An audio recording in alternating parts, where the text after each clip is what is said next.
الحمد لله الواحد القهار الملك الجبار الحكيم الغفار نحمده سبحانه وتعالى حمد عبد نزه ربه عما يقول الكفار أشهد أن لا إله إلا الله وحده لا شريك له خالق البحر والبر وأشهد أن محمدا عبده ورسوله أفضل الخلائق والبشر اللهم صل وسلم وبارك على نبيه المختار محمد وعلى آله وصحبه ومن تبعهم بإحسان إلى يوم المحشر أما بعد فيا عباد الله أوصيكم ونفسي بتقوى الله اتقوا الله فقد فاز المتقون وقد خاب من حمل ظلمه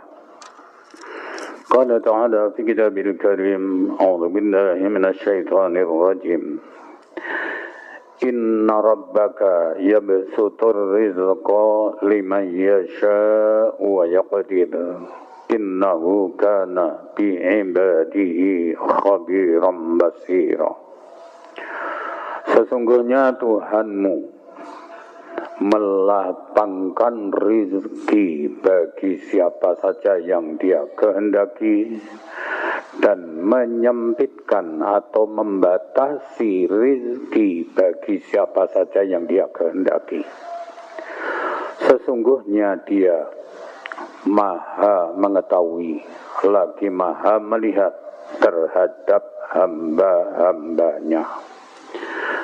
Al-Isra ayat yang ke-30. Hadirin rahimakumullah. Ayat ini tentang distribusi rizki.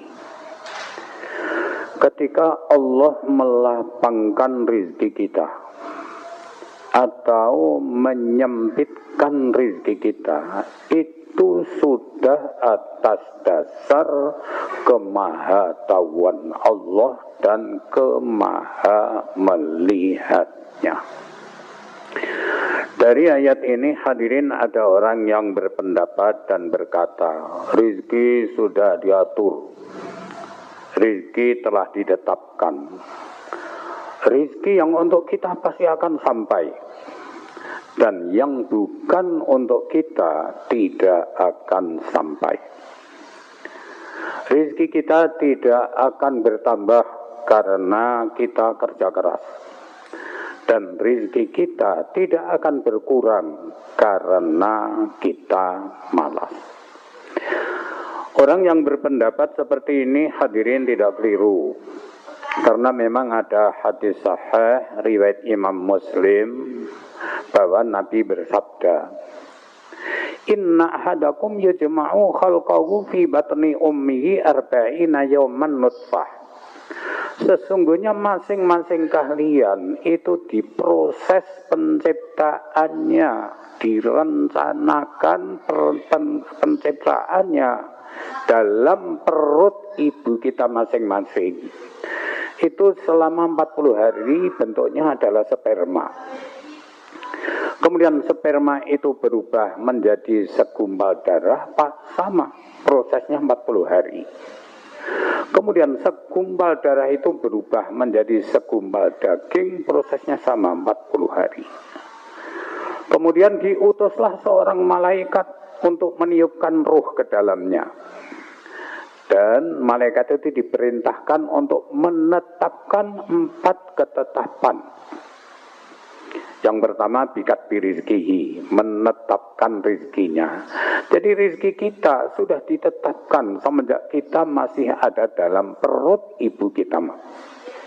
Apakah rizki kita lapang atau sempit, mudah atau susah, sedikit atau banyak. Bahkan kita mencari rizki dengan cara seperti apa, ini juga telah ditentukan.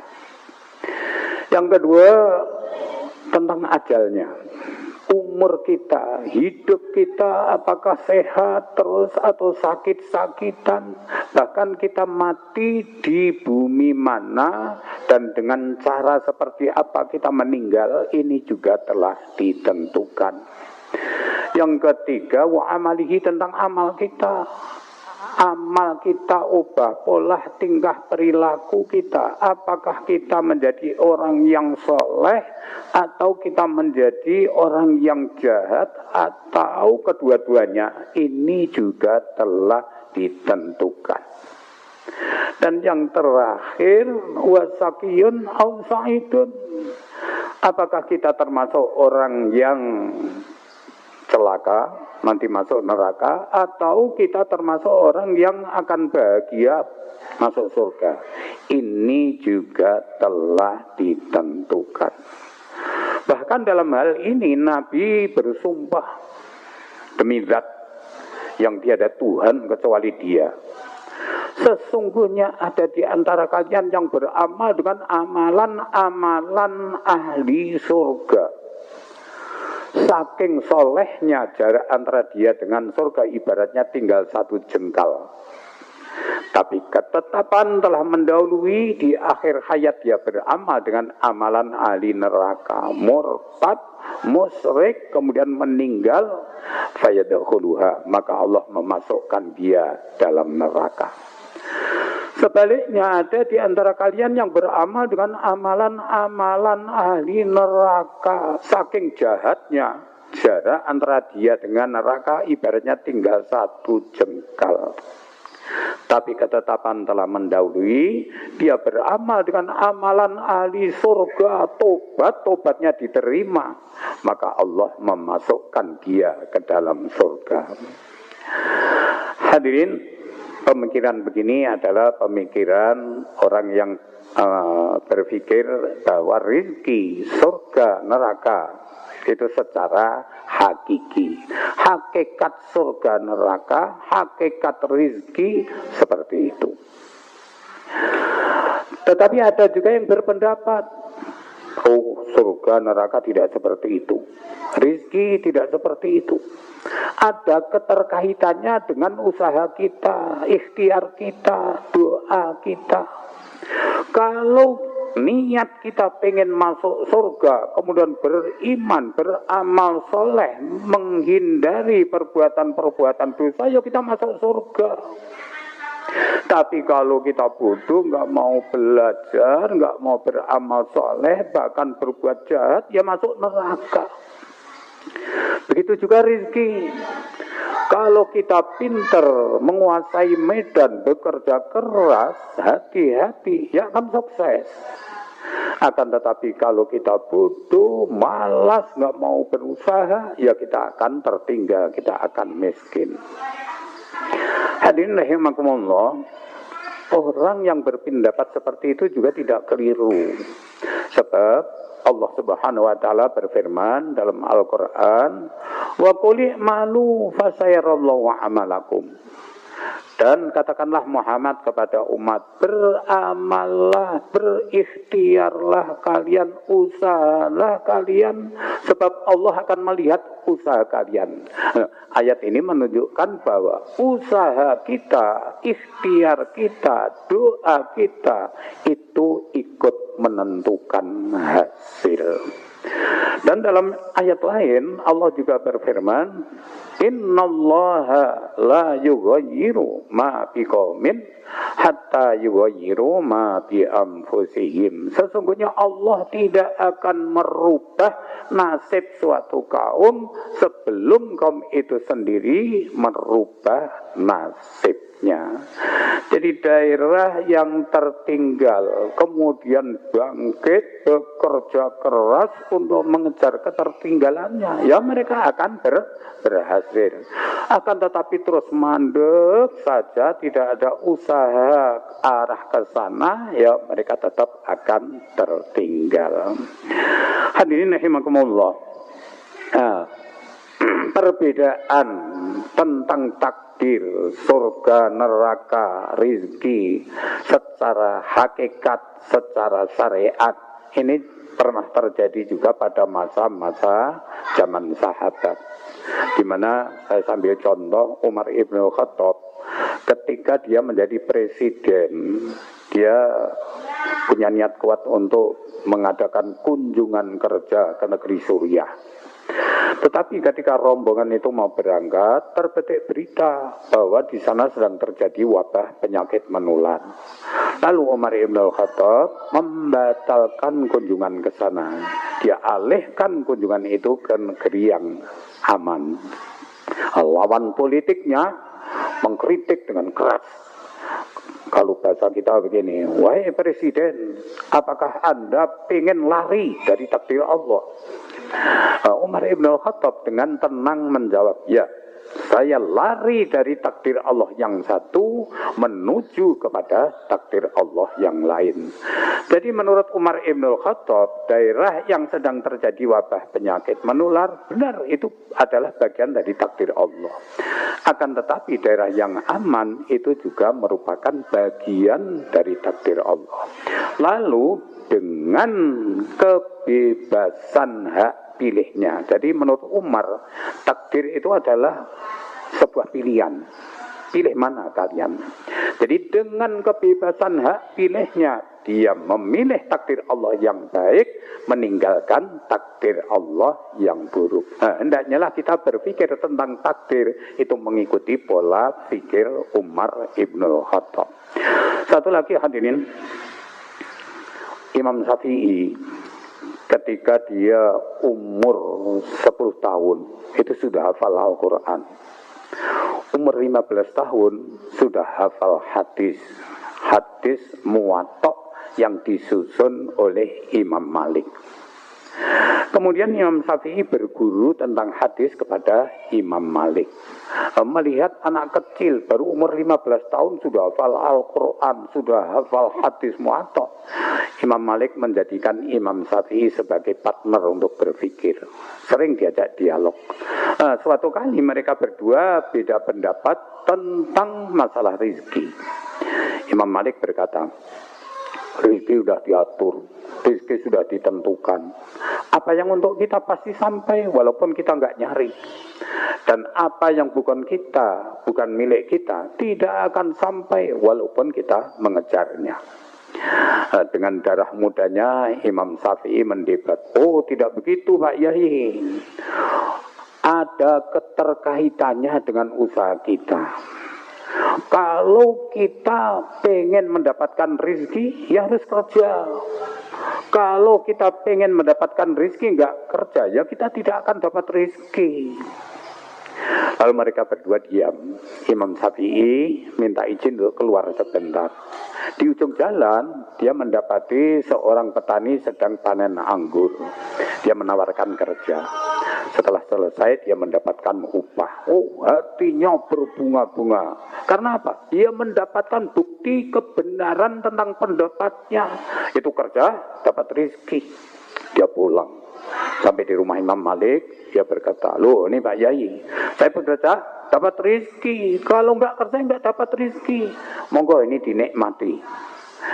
Imam Malik kemudian mengambil beberapa buah lalu dinikmati. Lalu dia berkata, saya setelah sholat subuh, ya, seperti biasa menghadapi jamaah untuk taklim. Setelah itu saya duduk di kursi ini. Siang-siang tiba-tiba kamu datang membawakan anggur buat saya. Nah ini rezeki buat saya. Aku nggak perlu kerja, sudah dapat rezeki yang kamu antar. Hadirin rahimakumullah. Jadi begini, Imam Malik berpikir soal rezeki melalui jalur hakikat. Sementara Imam Syafi'i berpikir tentang rezeki melalui jalur syariat. Jadi hadirin, manusia dalam hal rezeki itu terbagi menjadi dua. Yang pertama, kelasnya kelas kasab, emang harus kerja. Dan yang kedua, kelasnya ghairu kasbin, tanpa kerja dapat rezeki. Contoh, orang-orang yang kelasnya ghairu kasbin, tanpa kasab mendapatkan rezeki. Kalau dalam Al-Quran itu adalah Maryam ibunya Nabi Isa. Ketika kecil dia dititipkan tarbiyahnya kepada Nabi Zakaria. Oleh Nabi Zakaria, Maryam ditempatkan di mihrab. Suatu kali Nabi Zakaria menjenguk Maryam di mihrab. dia mendapati di sisi Maryam ada rizki. Nah ini diabadikan dalam surat Ali Imran. Falamma dakhala 'alaiha Zakaria mihrab wajada inda rizqa. Ketika Nabi Zakaria masuk ke mihrab, dia mendapati di sisi Maryam ada rizki. Rizkinya aneh dalam tafsir, yaitu rizki musim penghujan ada di musim kemarau. Nabi Zakaria kemudian bertanya, "Hai Maryam, dari mana ini?" Qalat huwa min indillah. Ini dari sisi Allah. Hadirin, memang ada rizki yang datang dari Allah tanpa kita harus usaha. Contohnya mungkin kita sendiri ini. Kalau Jumat berkah itu Masya Allah di mana-mana meledak. Orang-orang menyediakan rizki dan dibagi-bagikan kepada jamaah. Nah, kita nggak tahu, tiba-tiba kita mendapatkan bagian. Nah, ini kan rizki tanpa hisab. Tetapi secara umum rizki itu ya secara syar'i harus kita cari. Kalau kita tidak mencari, ya kita tidak akan dapat rizki. Pesan terakhir dari khutbah saya adalah fattaqullaha fima razaqakum. Takutlah kalian terhadap rizki yang kalian ambil dari Allah Subhanahu wa ta'ala. Sebab rizki yang kita ambil dari Allah, yang kita terima dari Allah, ini semuanya tidak ada yang gratis. Akan dimintai pertanggungjawaban, akan ditanya dari mana kalian mendapatkan rizki itu dan digunakan untuk apa. Jadi hendaknya lah rizki jangan sampai kita jadikan menjadi bukti saksi durhaka kita kepada Allah. Sebab kalau rizki kita gunakan untuk maksiat, kita gunakan untuk berfoya-foya, kita hambur-hamburkan untuk membiayai kepuasan hawa nafsu kita, maka rizki akan menjadi bukti saksi durhaka kita kepada Allah. Hendaknya lah rizki yang kita terima dari Allah kita syukuri. Syukur terhadap rizki adalah menggunakan rizki itu semata-mata untuk taat kepada Allah Subhanahu wa ta'ala. Sebab rizki kalau kita gunakan untuk ketaatan, secara otomatis rizki akan menjadi saksi taat kita kepada Allah. Barakallahu li wa lakum fil Qur'anil 'azim. ونفعني وإياكم بما فيه من الآيات والذكر الحكيم وتقبل الله منا ومنكم تلاوته إنه السميع العليم وقل رب اغفر وارحم وأنت خير الراحمين.